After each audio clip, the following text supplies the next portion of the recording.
वासुदेवाय हरे परमात्मने प्रणताकलेशनाशाय गोविंदाय नमो नमः। संबंध सृष्टि चक्र के अनुसार चलने अर्थात अपने कर्तव्य का पालन करने की जिम्मेदारी मनुष्य पर ही है। अतः जो मनुष्य अपने कर्तव्य का पालन नहीं करता उसकी ताड़ना भगवान आगे के श्लोक में करते हैं। एवं प्रवर्तितं चक्रम नानुवर्तयति यः अघायुरिन्द्रिया रामो मोघम पार्थ स जीवति। पार्थ 9वें श्लोक में प्रारंभ किए हुए प्रकरण का उपसंहार करते हुए भगवान यहाँ अर्जुन के लिए पार्थ संबोधन देकर मानो यह कह रहे हैं कि तुम उसी प्रथा कुंती के पुत्र हो जिसने आजीवन कष्ट सहकर भी अपने कर्तव्य का पालन किया था। अतः तुम्हारे से भी अपने कर्तव्य की अवहेलना नहीं होनी चाहिए। जिस युद्ध को तुम घोर कर्म कह रहा है वह तेरे लिए घोर कर्म नहीं प्रत्युत यज्ञ कर्तव्य है। इसका पालन करना ही सृष्टि चक्र के अनुसार बरतना है और इसका पालन ना करना सृष्टि चक्र के अनुसार ना बरतना है। एवं प्रवर्तितं चक्र नानुवर्तयति यः। जैसे रथ के पहिए का छोटा सा अंश भी टूट जाने पर रथ के समस्त अंगों एवं उस पर बैठे रथी और सारथी को धक्का लगता है, ऐसे ही जो मनुष्य 14वें 15वें श्लोक में वर्णित सृष्टि चक्र के अनुसार नहीं चलता वह समष्टि सृष्टि के संचालन में बाधा डालता है। संसार और व्यक्ति दो विजातीय वस्तु नहीं है।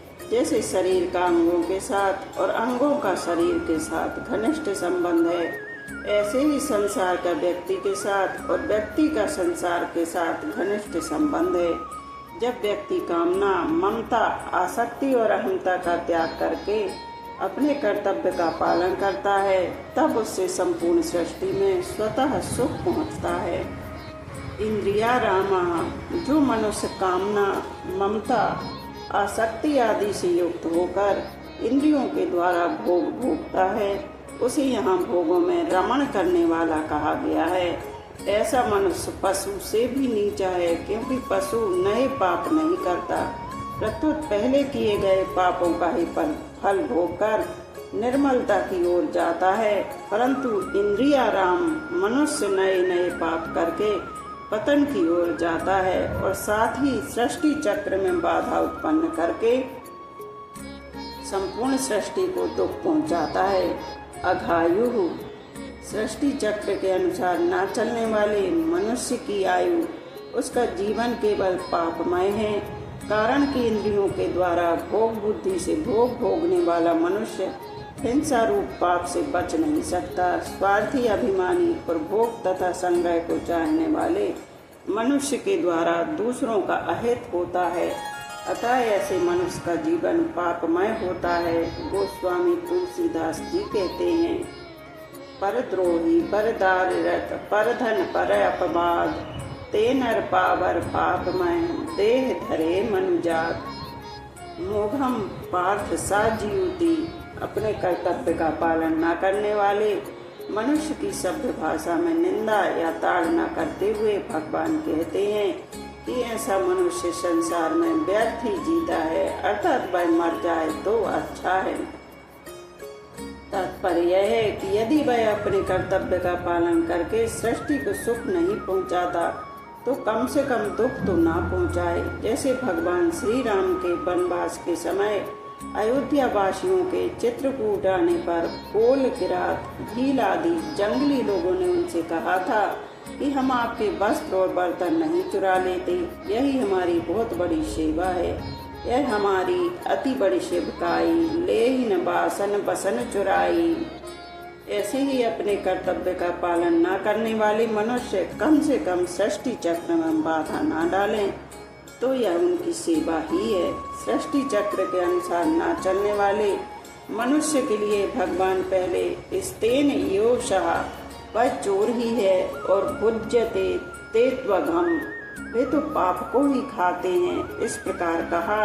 और अब इस श्लोक में अघायु इंद्रियाराम, वह पापायु और इंद्रियाराम है, ऐसा कहकर उसके जीनों को भी व्यर्थ बताते हैं। गोस्वामी तुलसीदास जी महाराज ने भी कहा है, तेज कृशानु रोष महिषेषा, अघ अवगुण धन धनी धनेशा, उदय केत समहित सभी के, कुंभकर्ण सम सोबत नीके। परिशिष्ट भाव 90 श्लोक से लेकर यहाँ तक जो वर्णन आया है, उसका तात्पर्य निस्वार्थ भाव से दूसरों की सेवा करने में ही है। संबंध, संसार से संबंध विच्छेद करने के लिए जो अपने कर्तव्य का पालन नहीं करता, उस मनुष्य की पूर्व श्लोक में ताड़ना की गई है। परंतु जिसने अपने कर्तव्य का पालन करके संसार से संबंध विच्छेद कर लिया है, उस महापुरुष की स्थिति का वर्णन भगवान आगे के 2 श्लोकों में करते हैं। यस्त्वात्मा रतिरेव स्यादात्ममृतश्च मानवः, आत्मन्येव च संतुष्टस्ते कार्ये न विद्यते। यस्त्वात्मा रतिरेव च संतुष्टस्य, यहाँ तू पद पूर्व श्लोक में वर्णित अपने कर्तव्य का पालन न करने वाले मनुष्य से कर्तव्य कर्म के द्वारा सिद्धि को प्राप्त महापुरुष की विलक्षणता बताने के लिए प्रयुक्त हुआ है। जब तक मनुष्य अपना संबंध संसार से मानता है, तब तक वह अपनी रति प्रीति इंद्रियों के भोगों से एवं स्त्री पुत्र परिवार आदि से, तृप्ति भोजन अन्न जल से तथा संतुष्टि धन से मानता है। परंतु इसमें उसकी प्रीति तृप्ति और संतुष्टि ना तो कभी पूर्ण ही होती है और ना निरंतर ही रहती है। कारण कि संसार प्रतिक्षण परिवर्तनशील, जड़ और नाशवान है तथा स्वयं सदा एक रस रहने वाला, चेतन और अविनाशी है। तात्पर्य है कि स्वयं का संसार के साथ लेश मात्र भी संबंध नहीं है, अतः स्वयं की प्रीति तृप्ति और संतुष्टि संसार से कैसे हो सकती है। किसी भी मनुष्य की प्रीति संसार में सदा नहीं रहती, यह सभी का अनुभव है। विवाह के समय स्त्री और पुरुष में परस्पर जो प्रीति या आकर्षण प्रतीत होता है, वह 1-2 संतान होने के बाद नहीं रहता। कहीं कहीं तो स्त्रियां अपने वृद्ध पति के लिए यहाँ तक कह देती हैं कि बुढ़ा मर जाए तो अच्छा है। भोजन करने से प्राप्त तृप्ति भी कुछ ही समय के लिए प्रतीत होती है। मनुष्य को धन प्राप्ति में जो संतुष्टि प्रतीत होती है, वह भी क्षणिक होती है, क्योंकि धन की लालसा सदा उत्तरोत्तर बढ़ती ही रहती है, इसलिए कमी निरंतर बनी रहती है। तात्पर्य यही है कि संसार में प्रीति तृप्ति और संतुष्टि कभी स्थायी नहीं रह सकती। मनुष्य को सांसारिक वस्तुओं में प्रीति तृप्ति और संतुष्टि की केवल प्रतीति होती है, वास्तव में होती नहीं। अगर होती तो पुनः आरती तृप्ति एवं असंतुष्टि नहीं होती। स्वरूप से प्रीति तृप्ति और संतुष्टि स्वतः सिद्ध है, स्वरूप सत है। सत में कभी कोई अभाव नहीं होता। ना भावो विद्यते सता, और अभाव के बिना कोई कामना पैदा नहीं होती। इसलिए स्वरूप में निष्कामता स्वतः सिद्ध है। परंतु जब जीव भूल से संसार के साथ अपना संबंध मान लेता है, तब वह प्रीति तृप्ति और संतुष्टि को संसार में ढूंढने लगता है और इसके लिए संसार वस्तुओं की कामना करने लगता है। कामना करने के बाद जब वह वस्तु धनादि मिलती है, तब मन में स्थित कामना के निकलने के बाद दूसरी कामना के पैदा होने से पहले उसकी अवस्था निष्काम हो जाती है और उसी निष्कामता का उसे सुख होता है। परंतु उस सुख को मनुष्य भूल से सांसारिक वस्तु की प्राप्ति से उत्पन्न हुआ मान लेता है तथा उस सुख को ही प्रीति तृप्ति और संतुष्टि के नाम से कहता है। अगर वस्तु की प्राप्ति से वह सुख होता तो उसके मिलने के बाद उस वस्तु के रहते हुए सदा सुख रहता, दुख कभी न होता और पुनः वस्तु की कामना उत्पन्न न होती। परंतु सांसारिक वस्तुओं से कभी भी पूर्ण प्रीति, तृप्ति और संतुष्टि प्राप्त न हो सकने के कारण तथा संसार से ममता का संबंध बना रहने के कारण वह पुनः नई नई कामनाएं करने लगता है। कामना उत्पन्न होने पर अपने में अभाव का तथा काम्य वस्तु के मिलने पर अपने में पराधीनता का अनुभव होता है। अतः कामना वाला मनुष्य सदा दुखी रहता है। यह बात ध्यान देने की है कि साधक तो उस सुख का मूल कारण निष्कामता को मानते हैं और दुखों का कारण कामना को मानते हैं, परंतु संसार में आसक्त मनुष्य वस्तुओं की प्राप्ति से सुख मानते हैं और वस्तुओं की अप्राप्ति से दुख मानते हैं। यदि आसक्त मनुष्य भी साधक के समान ही यथार्थ दृष्टि से देखे तो उसको शीघ्र ही स्वतः सिद्ध निष्कामता का अनुभव हो सकता है। सकाम मनुष्यों को कर्मयोग का अधिकारी कहा गया है। कर्मयोगस्तु कामीनाम। सकाम मनुष्यों की प्रीति, तृप्ति और संतुष्टि संसार में होती है।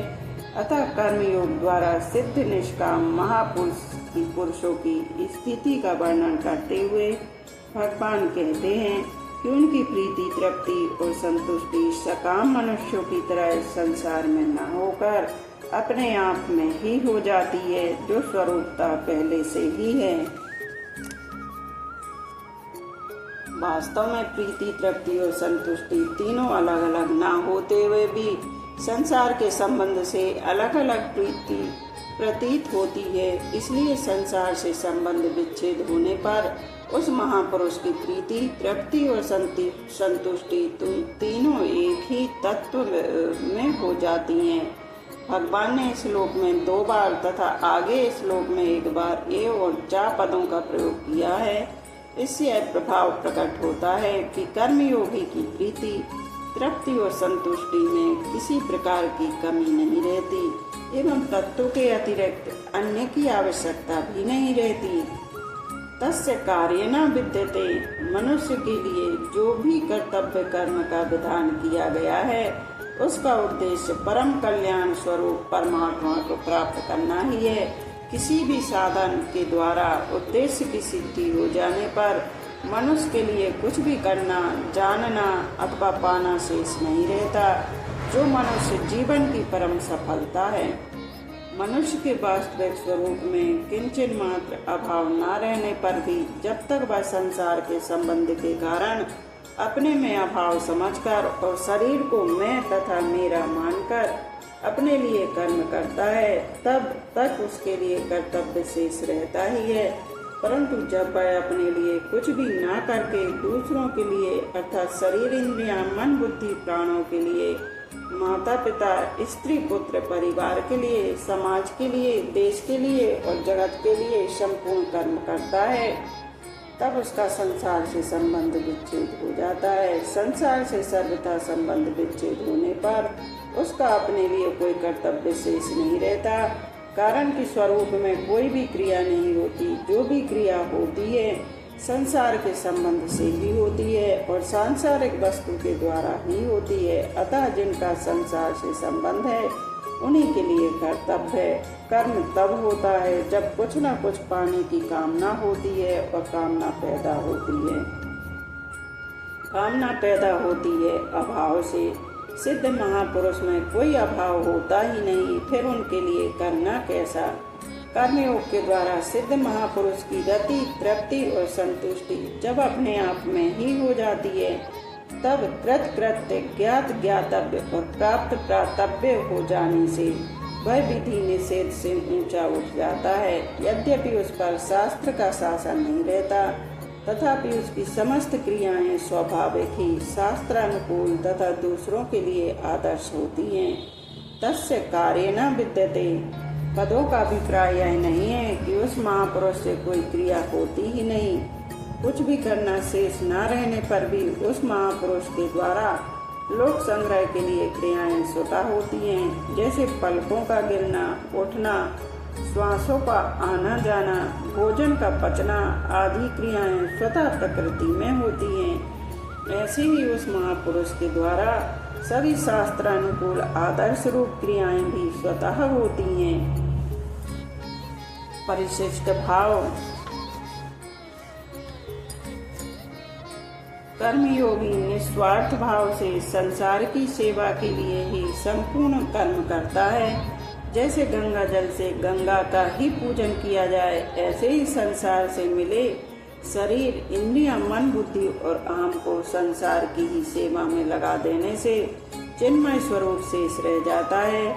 इसलिए उसकी प्रीति, तृप्ति और संतुष्टि स्वरूप में ही होती है। सांसारिक विधि और निषेध दोनों वास्तव में निषेध ही है, क्योंकि ये दोनों ही नहीं रहने वाले हैं। इसलिए संसार से संबंध विच्छेद होने पर कर्मयोगी के लिए कोई विधि निषेध रहता ही नहीं। तस्य कार्य न विद्यते।